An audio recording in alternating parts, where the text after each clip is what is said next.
In the first reading from Isaiah, we encounter what seems to be a dichotomy, which could be disturbing depending on the side we find ourselves.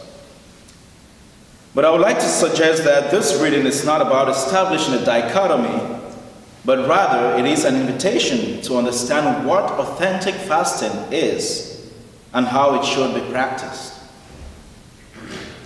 As we heard in the reading, the people complain to God that they fast, but he does not see it, afflict themselves, and he doesn't take note.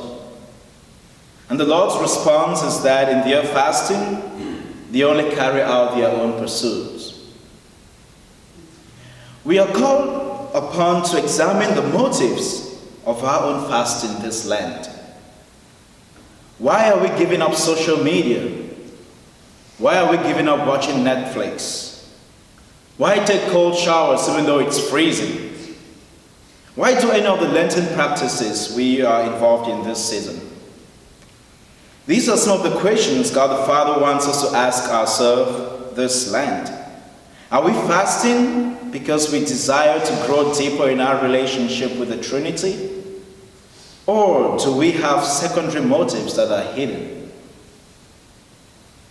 God the Father is telling us in today's reading from Isaiah that if we are fasting and all the things we give up is for something other than the desire to grow deeper in His love, we might as well not fast. It is not worth the effort. And if we must fast, God the Father prefers that our fasting involves releasing those bound unjustly, setting the oppressed free, welcoming immigrants, feeding the hungry, clothing the naked and sheltering the homeless, not turning our back on our own flesh.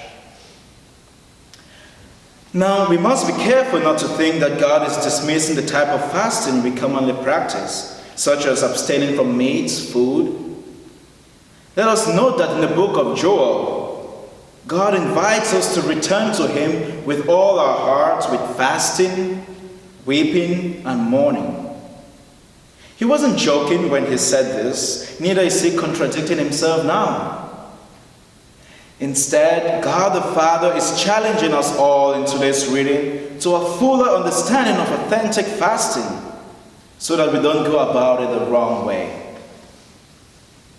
Some of us might be fasting for the right reason, but are limited when it comes to doing good deeds. Others might be doing great with the corporal works of mercy requested in the Scripture, but might be found wanting when it comes to fasting from material things. Some of us are probably still trying to figure out what we'll do this Lent.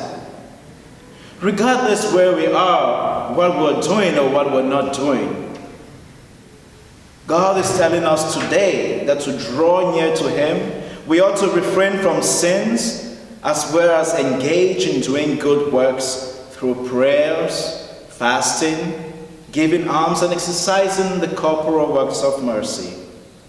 These things are meant for all, and there are no exceptions. Fasting should not make us think ourselves better than those who eat in moderation, and charitable acts should not make us judge those who aren't great at it. Instead, we should strive to do all these things and encourage our neighbors to do the same. This is what is meant by authentic fasting. Everything we do should be characterized by humility. It is necessary that all those who wish to draw near to God not only do the good works that are to be done, but also that they be free from all reproach and are ready to mortify themselves for the Lord.